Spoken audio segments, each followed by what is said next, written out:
Hello everybody, good morning. Myself Dr. Rajkumar Verma is going to explain you another new topic of relativity, and that is very important topic. It is the relativistic mass. Actually relativity में mass जिस तरह से space और time variable, space and time are relative quantity. Similarly, mass is also a relative quantity in the relativity. अभी तक हम लोगों ने क्लासिकल फिजिक्स में या क्लासिकल मैकेनिक्स में ये पढ़ा है कि मास कांस्टेंट होता है, बट यहाँ पर मास आप देखेंगे it will vary with a formula m is equal to m0 under root 1 minus b square by c square, जहाँ पर ये उस मास का या उस ऑब्जेक्ट जिसका मास m है ये रिलेटिविस्टिक मास कहलाता है या डायनामिक मास कहलाता है, is related with this is rest mass. This is rest mass. Object moving with velocity v must be comparable to the velocity of light. अगर ये velocity of light के comparable है तो डेफिनेटली उस पार्टिकल या उस बॉडी का जो मास होगा it will increases and velocity will increases. कैसे इंक्रीज होगा? क्योंकि ये फैक्टर लेस देन यूनिटी है और जैसे जैसे v की वैल्यू इंक्रीज होगी इस फैक्टर की वैल्यू और कम होगी एंड द मास ऑफ इस लेफ्ट हैंड साइड में जो मास है that is rest mass divided by this factor will increase.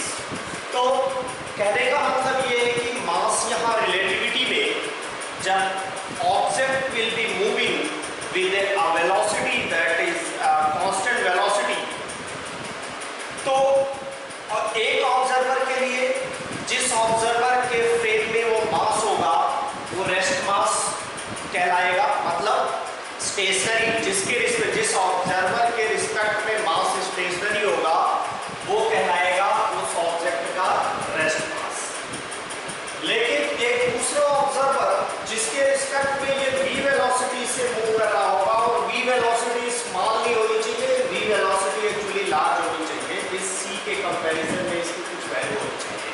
अगर ये क्लासिकल फिजिक्स में यही v की वैल्यू जो हम लोग एक्सपीरियंस करते हैं या जो हम v लेते हैं वो c के वैल्यू से काफी कम होता है. अगर ये v is very small as compare to c तो इस फैक्टर की वैल्यू 1 आएगी and in that case m is equal to m naught. Actually classical physics में हम जितने भी फिनोमेना की स्टडी करते हैं उसमें वेलोसिटी v लाइट के वेलोसिटी से कम हो, इसलिए मास को हम लोग वहां पर कांस्टेंट लेकर चलते हैं.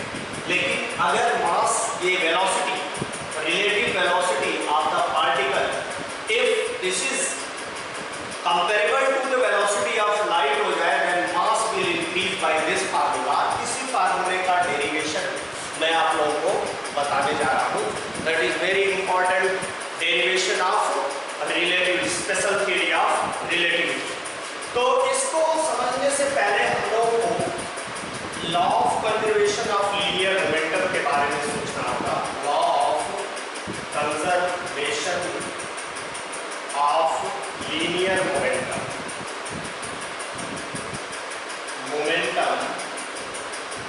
इन special theory of relativity. Special theory of relativity में हमें ये देखना होगा कि ये law of conservation special theory of relativity में ये कैसे वैलिड होता है. यानी बेसिकली हम लोग बात करेंगे law of conservation of linear momentum. Conservation of linear momentum in special theory of relativity के स्पेशल. क्लासिकल मैकेनिक्स में या क्लासिकल फिजिक्स में तो हम लोग जानते हैं law of conservation of linear momentum. आप सभी लोग जानते होंगे कि ऐसा सिस्टम जिस पर बाहर से कोई अगर external in the absence of external force on A system that total linear momentum of that system, उस सिस्टम का टोटल लीनियर मोमेंटम जिन पार्टिकल से वो मिलकर के बना उसका टोटल लीनियर मोमेंटम हमेशा कांस्टेंट रहता है, कंजर्व रहता है. या दूसरे तरीके से समझने के लिए ऐसा कह सकते हो कि इंटरनल डिस्टर्बेंसेस की वजह से या इंटरनल कोलिजन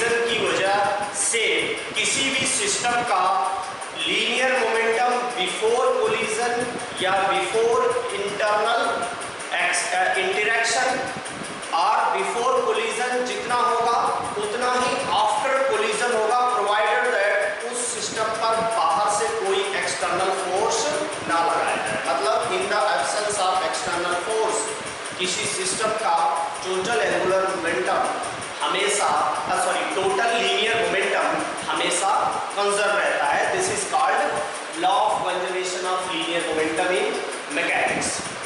क्लासिकल मैकेनिक्स में हम लोग ऐसा कहते आए हैं। Mean mass and v, product of mass and v is actually constant for a system for which external force on the system is actually 0. If F external is 0, then P is constant for a system. That system must be isolated for a isolated system. तो एक ऐसे isolated system के लिए अगर internal disturbances या internal collision की वजह से अगर आप लोग लीनियर मोमेंटम कैलकुलेट करें बिफोर कोलिजन, तो वो आफ्टर कोलिजन बिफोर कोलिजन दोनों मोमेंटम क्लासिकल मैकेनिक्स के हिसाब से इक्वल होना चाहिए। This is law of conservation of linear momentum. इसी law of conservation of linear momentum की टेस्टिंग होगी कि क्या ये law of conservation of linear momentum special theory of relativity में भी ऐसा ही वैलिड है, इक्वली वैलिड है, या फिर उसके लिए कुछ अलग एक्सप्रेशन आता है। उस expression linear momentum, relativistic linear momentum के एक्सप्रेशन की हम लोग खोज करेंगे। तो हम लोग देखेंगे कि yes definitely the linear momentum will be given by, अभी आपका एक फार्मूला डिराइव करेंगे, it will given by the mass, relativistic mass यहाँ यूज होगा, divided by √1 minus v square by c square into v, v is the velocity of the particle. ये factor relativistic mass कहलाता है। In spite of taking the mass of the body, हम यहाँ कहाँ relativistic linear momentum के लिए हम लोग रिलेटिविस्टिक मास कंसीडर करेंगे। इसका मतलब gamma time mass rest mass into v of the particle, velocity particle का, ये हो जाएगा आपका रिलेटिविस्टिक लीनियर मोमेंटम। तो सबसे पहले हम लोग इसको देखेंगे कि ये कैसे ये value linear momentum, relativistic linear momentum कैसे डिफरेंट है उस क्लासिकल लीनियर मोमेंटम से। ठीक है, तो और इसको जब हम लोग इसको समझ लेंगे, इस एक्सप्रेशन को डिराइव कर लेंगे, देन मास का, ये रिलेटिविस्टिक मास का ये फार्मूला भी हम बड़ी आसानी के साथ डिराइव कर सकते हैं। तो इसके लिए law of conservation of linear momentum in special theory of relativity में समझने के लिए हम लोग बेसिकली क्या करेंगे कि दो पार्टिकल के इलास्टिक कोलिजन की बात करेंगे in two different frame of references.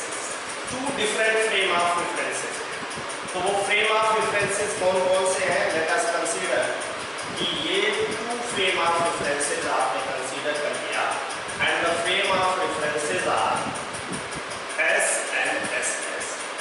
This SS frame of reference is moving with velocity v, positive x-axis direction, ये x-axis direction है, ये x dash है, this is y z, this is z dash and this is y dash। तो यहाँ आपको दिखाई दे रहा होगा दो फ्रेम्स हैं। एक फ्रेम स्टेशनरी फ्रेम है, दैट इज S फ्रेम, जिसके एक्सेस है x, y and z। Second frame which is moving along the positive x-axis direction s dash with a uniform velocity, that is v। इसके access क्या है? इसके access है x dash, y dash और z dash। अब इन दोनों frame of reference में to different observer होंगे डेफिनेटली।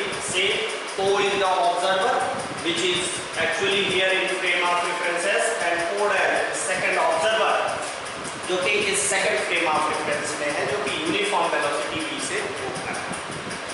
अब ये दोनों observer sitting in different frame of reference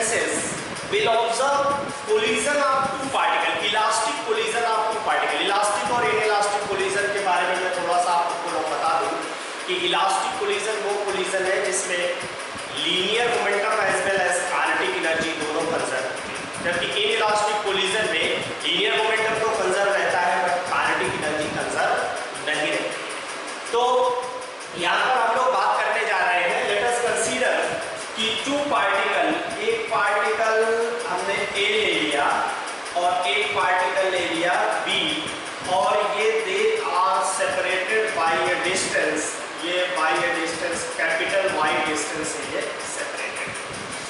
A moving upward, ये moving upward with a velocity V A according to observer O, according to observer O A V A velocity से ऊपर को जा रहा है, और दूसरा this is particle B which is moving downward with velocity v dash according to this observer. Observer जो कि इस frame of reference में है, s dash frame of reference में है, उसके लिए ये जो पार्टिकल है B, पार्टिकल B जिसका मास, इस पार्टिकल का मास इसके इस फ्रेम ऑफ रेफरेंस में इस ऑब्जर्वर के हिसाब से m into b होगा, ठीक है, और इसका इस ऑब्जर्वर के हिसाब से m into a होगा। डेफिनेटली अगर ये ऑब्जर्वर इसके मास को रीड करेगा तो वो डेफिनेटली कुछ डिफरेंट मेजर करेगा, अभी हम लोग देखेंगे मैथमेटिकली, बट ये ऑब्जर्वर भी इसके मास को कुछ डिफरेंट ऑब्जर्व करेगा ये सब। बट यहाँ पर ये कोलिजन कैसा हो रहा है, ये इलास्टिक कोलिजन, ये इलास्टिक कोलिजन इन दोनों ऑब्जर्वर को कैसे दिखाई देंगे।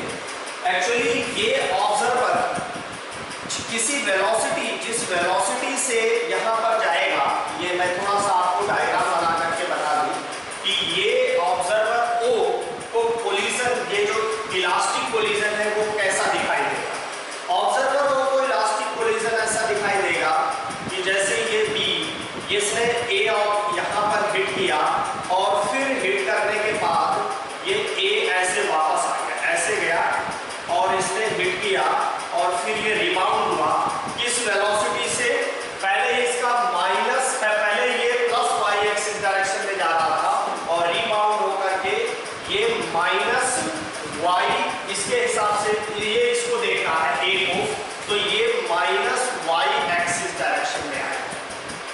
वेलोसिटी बिल्कुल सेम है क्योंकि कोलिजन कैसा है, इलास्टिक कोलिजन। ये देख रहा है आपका ऑब्जर्वर ओ जो कि इस पार्टिकल ए को देख रहा है, उसके हिसाब से ये पार्टिकल ऐसे जाएगा, इसे टकराने के बाद रिबाउंड होगा minus B M, same velocity, magnitude same होगा बट डायरेक्शन उसकी चेंज हो जाएगी। अब ये यहाँ से जाने में और यहाँ से आने में ये जो डिस्टेंस ट्रेवल होगा यहाँ से यहाँ तक जाने में, एक्चुअली दोनों की स्पीड, ये ऑब्जर्वर की speed V A according to this observer, जो ये ऑब्जर्व करेगा वी ए, बिल्कुल वही स्पीड ये दूसरे पार्टिकल की भी है। ये let us consider V P dash, ये हम लोगों ने कंसीडर किया है कि according to this observer O observer, ये particle moving with velocity is equal to the velocity of this particle B, जो कि डाउनवर्ड यहाँ पर आ रहा है, वो according to observer O dash, ये दोनों वेलोसिटी सेम है। ये velocity this is according to O dash and this is according to O, right.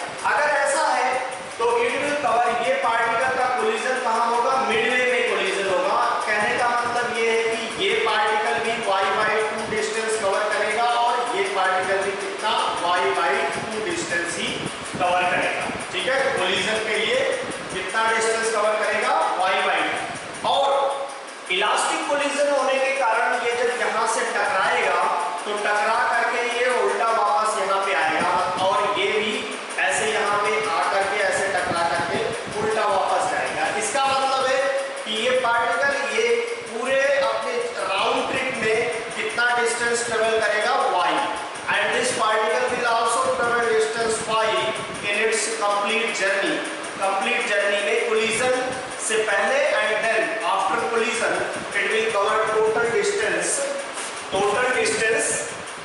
y y/2 आने में और y/2 जाने में। क्यों? क्योंकि कोलिजन कैसा है? Collision is actually elastic collision. Elastic collision में रीबाउंड करेंगे दोनों particle after the collision and they will cover distance. Distance दोनों इक्वल कवर कर रहे हैं y, तो distance y will be, y distance को अगर अकॉर्डिंग टू दिस ऑब्जर्वर, अब मैं वेलोसिटी लिखने जा रहा हूं, according to observer O divided by time से t0 प्रॉपर टाइम इस ऑब्जर्वर के लिए अगर मैं हूं, तो ये velocity this is nothing but this will be va। This is according to O,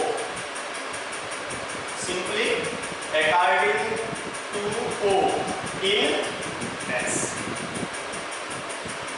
ये ऑब्जर्वर O कितनी, ये जो वेलोसिटी मेजर करेगा, ये वेलोसिटी कितनी होगी? डिस्टेंस ट्रेवल और टाइम टेकन। ये टाइम प्रॉपर टाइम है इस फ्रेम ऑफ रेफरेंस में, ठीक है। इसी तरीके से अगर आपको VB डैश आपको लिखना हो तो then VB dash will be what? ये पार्टिकल भी कितना डिस्टेंस ट्रेवल कर रहा है? y डिस्टेंस ये भी, क्योंकि y/2 आने में और y/2 जाने में। और ये टाइम कितना होगा यहाँ पर? इसके लिए टाइम होगा t0। क्यों? क्योंकि ये अकॉर्डिंग टू O डैश,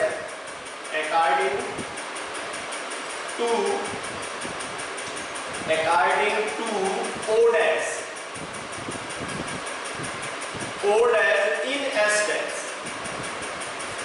देखिए यहाँ पर थोड़ा सा ध्यान से समझने की बात है। ये जैसे ये आपको S फ्रेम ऑफ रेफरेंस में ये कोलिजन है, उसी तरीके से आप S dash frame of reference में भी दिखा सकते हैं। B आएगा, ऐसे जाएगा। इसको मैंने यहाँ पर आप लोगों को क्लियर कर दिया, तो इसको यहाँ से हटा सकते हैं। इक्वेशन मेरी बहुत क्लियर है। देखिए y is the distance travel. ये ऑब्जर्वर O ऑब्जर्वर एक्चुअली देख रहा है कि इसने डिस्टेंस कितना ट्रेवल किया टोटल राउंड ट्रिप में, y डिस्टेंस, और टाइम कितना लगा, क्योंकि ये जिस फ्रेम ऑफ रेफरेंस में, उसी फ्रेम ऑफ रेफरेंस में ये ऑब्जर्व कर रहा है, तो it will observe proper time in t0, right. ये VB dash is the velocity of this particle. इस पार्टिकल की वेलोसिटी है, ये भी सिमिलरली y डिस्टेंस से ट्रेवल कर रहा है और टाइम ऑब्जर्वर O डैश, ये ऑब्जर्वर O डैश टाइम को और क्या कर रहा है? मेजर कर रहा है, तो that will also be measure t0, क्योंकि इसके रिस्पेक्ट में ये पार्टिकल भी क्या है? स्टेशनरी है, तो ये प्रॉपर टाइम मेजर करेगा। लेकिन अब अगर मैं बात करूं VB की बात करूं, तो ये definitely VB is the velocity of this second particle B particle की वेलोसिटी है according to observer O in S। This is velocity of B in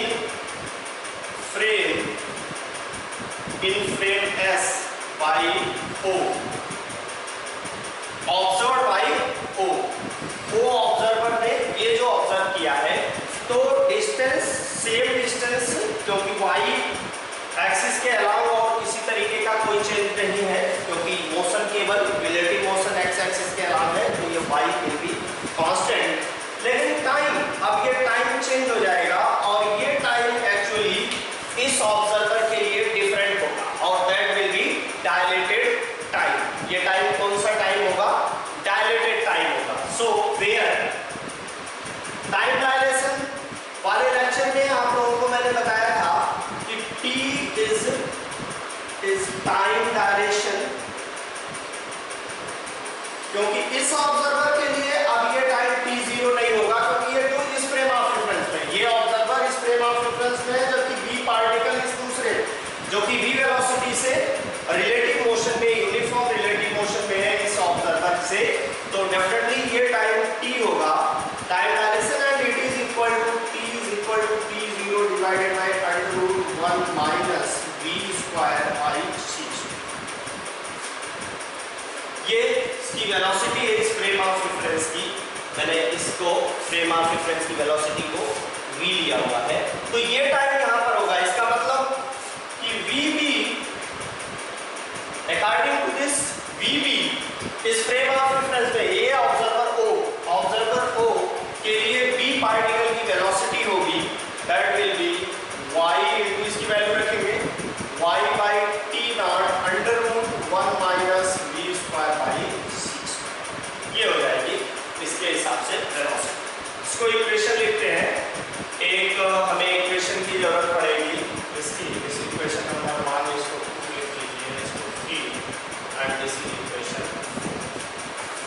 अब देखिए, आफ्टर दिस इसको हटाता हूं मैं, टाइम डायलेशन का कंसेप्ट आप लोगों को क्लियर है। अब ये वेलोसिटी, ये this is v and this is v। अब मोमेंटम की बात करते हैं। फ्रेम ऑफ रेफरेंस s में, इन फ्रेम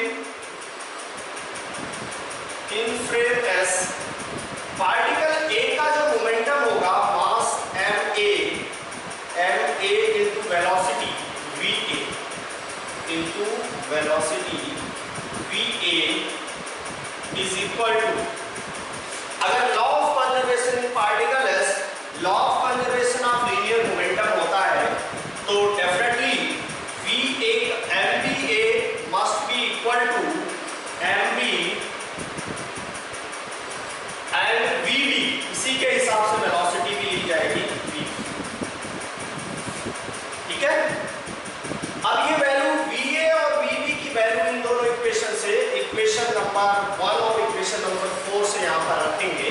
तो इक्वेशन नंबर 1 से ये law of conservation of linear momentum है, ऐसा होना चाहिए, क्योंकि ये क्या है, जो कोलिजन है इलास्टिक कोलिजन है और एक ही फ्रेम ऑफ रेफरेंस में टोटल एक्सटर्नल कोई फोर्स लग नहीं रहा है, तो टोटल मोमेंटम क्या होना चाहिए, टोटल मोमेंटम बिफोर कोलिजन और after collision it must be constant. अगर ये कांस्टेंट है तो this must be equal to this.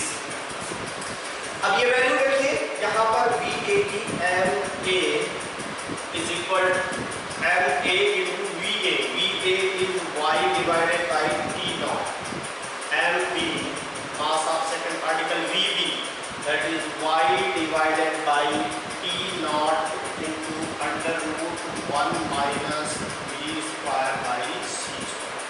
This is equation number 5। तो इक्वेशन नंबर 5 देख लीजिए, और इसको बहुत ध्यान से आप लोग देखिए कि law of conservation of linear momentum के लिए, law of conservation of linear momentum के लिए अगर ये ma is equal to mb हो जाता है, तो ये कभी भी ये इक्वेशन वैलिड नहीं होगा, यानी left hand side will not be equal to right hand side. तो फिर होना क्या चाहिए, for conservation of linear momentum,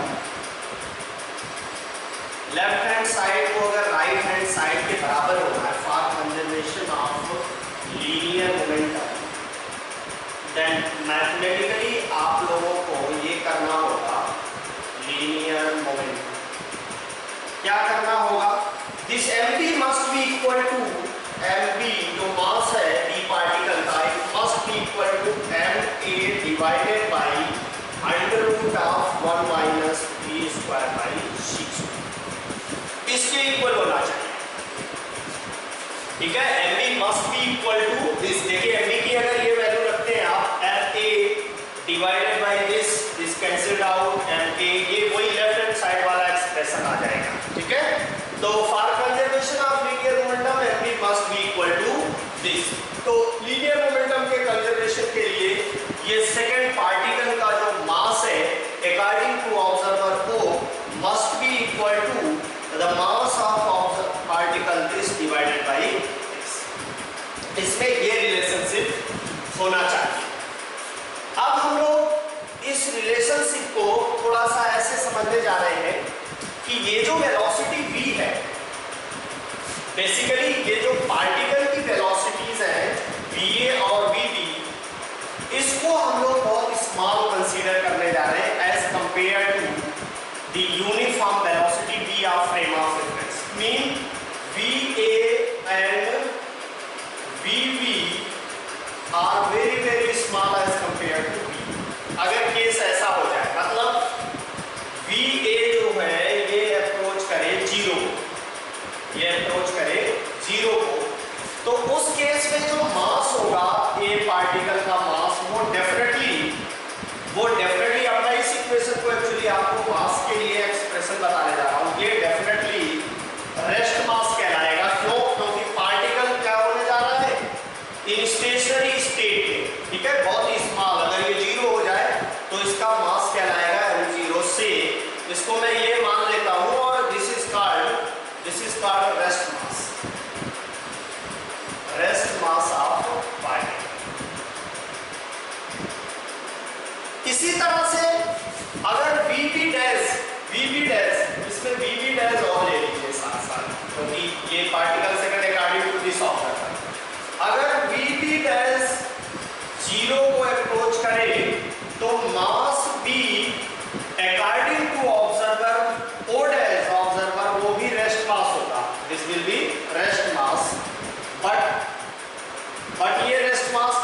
ये होगा फॉर ओ डैश। लेकिन अगर मैं बी को बोलूं बी इज इक्वल टू 0, ये अगर 0 को अप्रोच करेगा तो mass of the particle M B for observer O dash, ये अब किस सॉरी फॉर ऑब्जर्वर ओ, ये फ्रेम इन फ्रेम एस बात हो रही है, इन फ्रेम एस, और ये बात हो रही है इन फ्रेम एस डैश। इसे ध्यान से समझिएगा। फ्रेम एस डैश में कौन ऑब्जर्वर है? O dash, observer O dash ये मेजर कर रहा है। लेकिन ये एम बी वी बी किसके हिसाब से वेलोसिटी है? ऑब्जर्वर ओ के हिसाब से, और फ्रेम किस फ्रेम में है? फ्रेम एस में है। तो ये डेफिनेटली कहलाएगा रिलेटिविस्टिक मास या डायनामिक मास। ठीक है, ये अब m0 नहीं होगा। क्यों? क्योंकि ये बी पार्टिकल का मास कौन मेजर कर रहा है?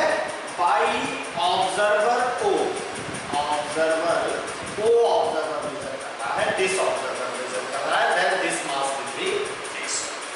अगर मैं इस लिमिटिंग कंडीशन के अंदर इस एक्सप्रेशन को लिखना चाहूं और law of conservation of linear momentum obey हो, तो ये मास mb को मैं लिखूंगा m into v, that is relativistic mass. ये बन जाएगा relativistic mass, and this will be equal to the rest mass, that is m not rest mass. उस पार्टिकल का अकॉर्डिंग टू रेस्ट मास हमेशा उस स्टेशनरी ऑब्जर्वर के हिसाब से होगा।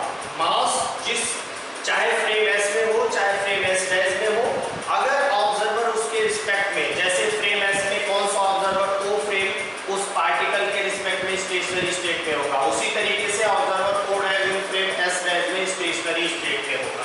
ठीक है, वो दोनों मास क्या होंगे? उनके हिसाब से रेस्ट मास कहलाएंगे, और rest mass are actually equal divided by √1 minus v square by c square. ये आपका फार्मूला होगा रिलेटिविस्टिक मास के लिए, जहां m0 is called the rest mass of the particle, rest mass of the particle.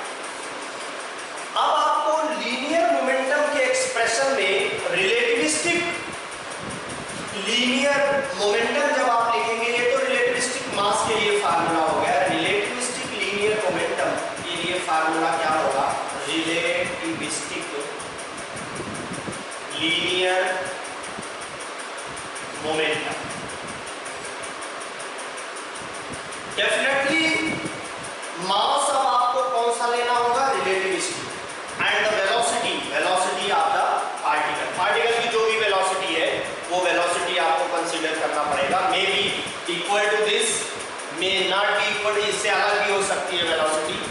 अगर ये इसके बराबर भी है तो ये आपका एक्सप्रेशन होगा, ये लीनियर मोमेंटम है p, relativistic linear momentum, that will be, इसको लिखेंगे m0 divided by √1 minus v square divided by c square into this p, relativistic mass, that is actually gamma 1 over √v square, c को हम लोग gamma लिखते हैं, gamma time m0 into v is the expression for relativistic linear momentum। ये relativistic linear momentum के लिए expression होगा, right. अगर मैं फोर्स को कैलकुलेट करूं इससे, हम लोग जानते हैं कि rate of change of linear momentum is actually equal to force, तो फोर्स के लिए जो एक्सप्रेशन आएगा, ये भी कभी कभी आप लोगों से पूछ लेता है ये क्वेश्चन, तो हम लोग फोर्स के लिए देखें कि एक्सप्रेशन क्या चेंज होगा। F is equal to ma, जो कि F is equal to dp by dt का ही दूसरा फॉर्म है।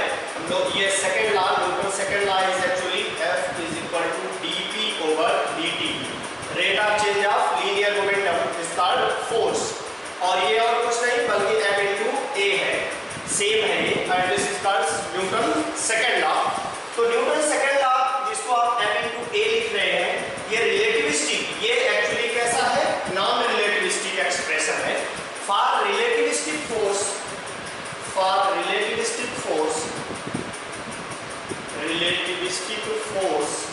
We must have to consider F, और जो आप रिलेटिविस्टिक फोर्स, अगर मैं इसे बोलूं तो आपको यहाँ पर क्या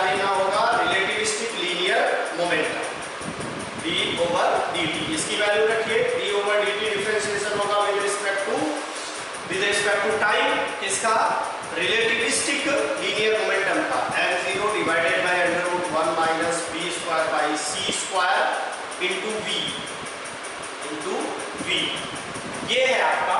और इसके लिए आपको करना क्या होगा, fr डिफरेंशिएट करना होगा। m0 तो कांस्टेंट होता है रेस्ट मास, आपको डिफरेंशिएट करना होगा d by dt of v divided by √1 minus v square by c square. इस v को मैंने सेम लिया है दोनों को, क्योंकि जो फ्रेम ऑफ रेफरेंस की स्पीड है, सेकंड फ्रेम ऑफ रेफरेंस में जो ऑब्जेक्ट है मास है वो स्टेशनरी रखा हुआ है, वो मूव नहीं कर रहा है, तो उसी की स्पीड उसकी स्पीड हो जाएगी। ठीक है, अगर आप इसे डिफरेंशिएट करें, प्रोडक्ट रूल लगा दीजिए m0 फर्स्ट पहला इसको डिफरेंशिएट कर दीजिए 1 divided by √1 minus v square by c square and it will be differentiated by differentiated dv by dt, पहले का dv बाई dt हो जाएगा और ये फैक्टर। उसके बाद अब इसका सेकंड फैक्टर का डिफरेंशिएशन होगा v के साथ, this is v right, v dv by dt हो जाएगा, उसको मैं बाहर इधर लिखूंगा ब्रैकेट के बाहर, और ये -1/2 के साथ ऊपर चला जाएगा, -1/2, और इसका इधर से भी -1/2 को मिल करके प्लस हो जाएगा, और इसको डिफरेंट फंक्शन इनटू फंक्शन करेंगे तो ये 2v बाई c स्क्वायर होगा, और हाफ और आएगा इधर से निगेटिव, वो 2 को कैंसिल कर देगा, और ये 1 minus v square by c square का पावर p/2 हो जाएगा। और देखिए इधर भी dv बाई dt आएगा, ये इसका डिफरेंशिएशन dv बाई dt, और इसमें भी dv बाई dt, इस फैक्टर में भी dv बाई dt, उन दोनों को मैंने बाहर ले लिया dv बाई dt। अब ये एक्सप्रेशन हो जाएगा m0 under bracket 1 by √of v square minus 1 minus v square by c square minus, ये हो गया आपका v square by c square divided by 1 minus v square by c square, और यहाँ पर हो जाएगा 3/2, और पार है आपका dv बाई dt। इसको थोड़ा सा सॉल्व करिए, m0 ये एलसीएम लीजिए, 1 minus v square c square power 3/2, और ये 1/2 है, तो यहाँ पर हो जाएगा 1 माइनस v स्क्वायर, ये 1 minus v square by c square, 1 minus v square by c square. अच्छा, ये दोनों निगेटिव निगेटिव प्लस हो गया था, तो ये साइन यहाँ पे पॉजिटिव है, plus v square by c square यहाँ से आ जाएगा, और dv बाई dt। ये समझ लीजिए आप, ये यहाँ पर मैंने प्रोडक्ट रूल लगाया है, तो फर्स्ट फंक्शन इसको 1/t और डिफरेंशिएशन सेकंड फंक्शन का डिफरेंशिएशन जो dv बाई dt आएगा उसको मैंने यहाँ बाहर लिख दिया है। ठीक है, तो ये हो गया फर्स्ट टर्म। अब दोबारा 1 बाई इसका होगा 1 by √v square by c square का ये डिफरेंशिएशन किया है मैंने इनटू b फैक्टर यहाँ पर है, साथ ही साथ जो dv बाई dt इसके साथ आएगा उसको भी मैंने बाहर ले लिया है कॉमन। ये साइन पॉजिटिव हो जाएगा, क्यों? क्योंकि यहाँ से ये निगेटिव -1/2 ऊपर जाकर के -1/2 ये, और यहाँ पर ये माइनस इस फैक्टर इनटू फैक्टर, ये दोनों फैक्टर एक्चुअली निगेटिव है, ये भी फैक्टर और ये भी फैक्टर, तो निगेटिव और निगेटिव प्लस हो जाएगा, so this is positive. So see here, ये कैंसिल हो करके m0 divided by 1 minus v square by c square का पावर 3/2 और dv बाई dt। ठीक है, इसको यहाँ पर लिखता हूँ dv बाई, फाइनली फोर्स के लिए आपका एक्सप्रेशन रिलेटिविस्टिक फोर्स के लिए एक्सप्रेशन आया आपका Fr, दैट इज ये गामा क्यूब है 1 बाई, आप लोग जानते हैं गामा इज, तो ये हो गया gamma cube mass rest mass m into a, ये dv by dt is a force. ये एक्सप्रेशन है आपका रिलेटिविस्टिक फोर्स के। रिलेटिविस्टिक मास के लिए क्या आया? Relativistic mass that is mv जिसे ले रहे हैं हम लोग। यह है L0 divided by √1 minus v square by c square. This is expression for relativistic mass. ये रेस्ट मास है, रिलेटिविस्टिक से डायनामिक मास ही बोलते हैं। And expression for relativistic momentum, linear momentum, relativistic linear momentum की रिलेटिविस्टिक, लेट अस कंसीडर ये gamma time m not into, ये expression है रिलेटिविस्टिक लीनियर मोमेंटम के लिए। Yes, definitely law of conservation of linear momentum will obey here in case of special theory of relativity, but the expression for linear momentum will be multiplied by the gamma factor multiplied by the rest linear momentum, that is rest mass linear momentum ये होगा, और इसमें multiply इस factor. बस केवल expression change हो जाएंगे, बाकी law of conservation of linear momentum will obey here in case of linear momentum. तो मास क्या होता है? इंक्रीज होगा जैसे जैसे वेलोसिटी। देखिए हम लोग एक्चुअली क्लासिकल मैकेनिक्स में ऐसे सभी एक्सपेरिमेंट या ऐसे ऑब्जेक्ट के मोशन को एक्सपीरियंस करते हैं जिसमें इस v की वैल्यू बहुत स्मॉल होती है as compare to c। Motion of car, motion of train, motion of aeroplane, motion of bicycle, ये इनका जो स्पीड है that is actually as compare to velocity of light is very very small.